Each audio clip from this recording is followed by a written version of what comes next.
आज की क्लास में हम राइबोसोम्स पढ़ेंगे। राइबोसोम्स छोटे छोटे डेंस ग्रैन्युलर राइबोन्यूक्लियोप्रोटीन या आरएनए के पार्टिकल्स होते हैं जो कि एंडोप्लाज्मिक रेटिकुलम और न्यूक्लियस की जो आउटर सरफेस होती है उस पर लगे हुए रहते हैं।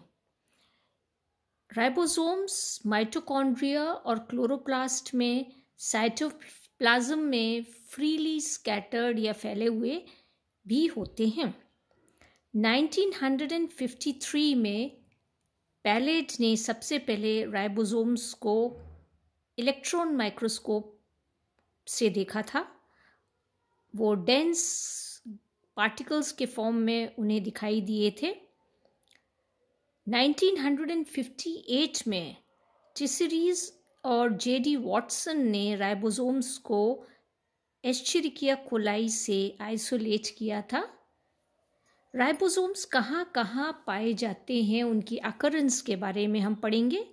प्रोकैरियोट्स में राइबोसोम्स प्रोटोप्लाज्म में फ्रीली पाए जाते हैं।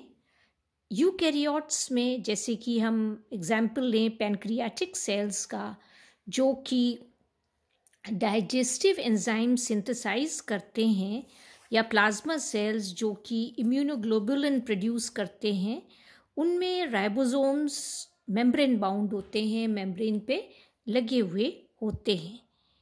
रेटिकुलोसाइट्स में, एम्ब्रियोनिक नर्व सेल्स में, मेरिस्टेमेटिक प्लांट सेल्स जो होते हैं, टिश्यू सेल्स होते हैं, उनमें राइबोसोम्स फ्री होते हैं।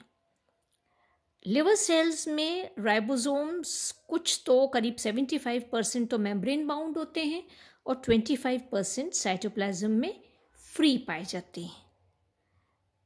लिजर्ड्स की जो oocytes होते हैं, एग सेल्स जो होते हैं, एग्स होते हैं, उनमें बहुत सारे राइबोसोम्स ऑर्गेनाइज हो जाते हैं एक क्रिस्टलाइन शीट में।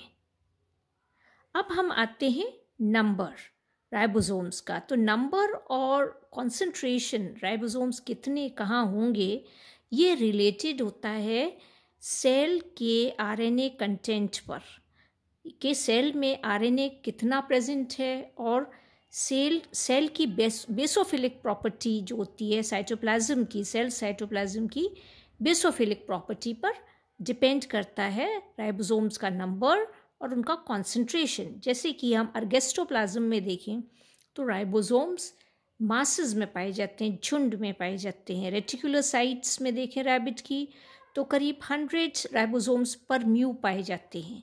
अगर लिवर सेल्स में देखें तो पर 1 मिलीलीटर में करीब 2x10 राइबोसोम्स देखे गए हैं।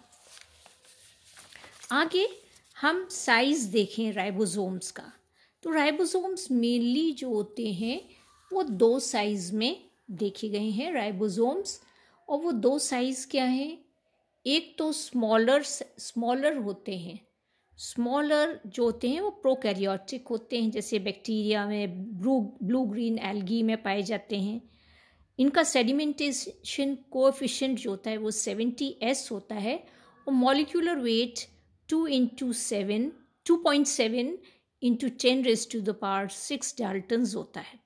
दूसरे होते हैं, पहला तो है प्रोकैरियोटिक और दूसरे हैं यूकैरियोटिक। यूकैरियोटिक कहाँ होते हैं? प्लांट्स और एनिमल सेल्स में पाए जाते हैं, और इनका सेडिमेंटेशन कोएफिशिएंट 80s होता है, और मॉलिक्यूलर वेट 4 × 10⁻6 डाल्टन से भी अधिक होता है। इतना होता है, इससे भी अधिक होता है।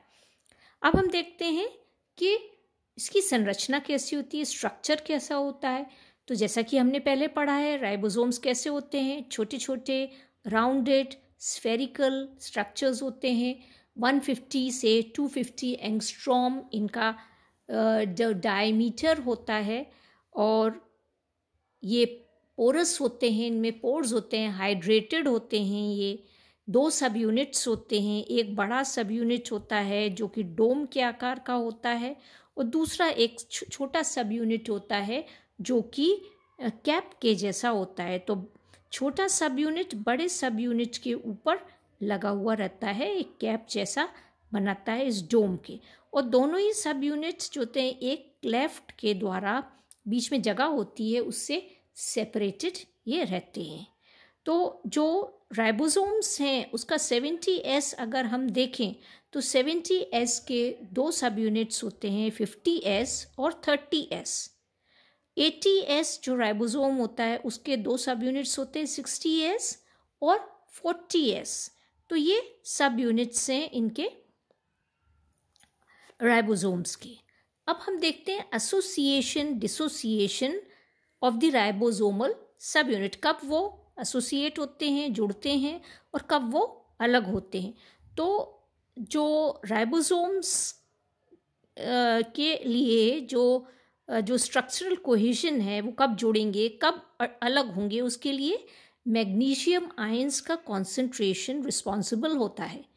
अगर बहुत ही लो कॉन्सेंट्रेशन मैग्नीशियम आयंस का रिक्वायर्ड होता है, जो कि है 0.001 m मोलर, तो इतना कम कॉन्सेंट्रेशन रिक्वायर्ड होता है राइबोसोम्स के स्ट्रक्चरल कोहेजन के लिए। अगर मैग्नीशियम आयंस का हम कॉन्सेंट्रेशन 0.001 से बढ़ा दें, उसको 10 टाइम्स कर दें, तो क्या होता है, जो राइबोसोम्स होते हैं वो क्या करते हैं, ये देखिए आपको मैं दिखाती हूँ। अगर उनका हम कॉन्सेंट्रेशन अगर हम बढ़ा दें तो वो एसोसिएट हो जाते हैं और वो क्या बना लेते हैं, एक डाइमर बना लेते हैं। अगर हम उसका कॉन्सेंट्रेशन 0.001 से कम कर देते हैं तो जो राइबोसोमल सब यूनिट्स होते हैं वो डिसोसिएट हो जाते हैं, वो अलग हो जाते हैं। ये आप डिसोसिएशन देख रहे हैं। अगर हम आगे अगर देखें, अगर मैग्नीशियम आयंस हैं वो नहीं हैं, अगर एब्सेंस है, एब्सेंस ऑफ मैग्नीशियम आयंस, अगर मैग्नीशियम आयंस प्रेजेंट नहीं होते तो क्या होता है, रिवर्स डिसोसिएशन होता है। क्या होना चाहिए, 80S जो होता है वो डिसोसिएट होना चाहिए किस में, 60S और 40S में। तो रिवर्स डिसोसिएशन क्या हो गया, 40S और 60S, जबकि उल्टा होना चाहिए 60S और 40S में। 70S कैसे डिसोसिएट होगा, 30S और 50S में, रिवर्स हो गया, जबकि होना क्या चाहिए था, 50S और 30S में। तो रिवर्स डिसोसिएशन होता है अगर मैग्नीशियम आयंस नहीं होते हैं।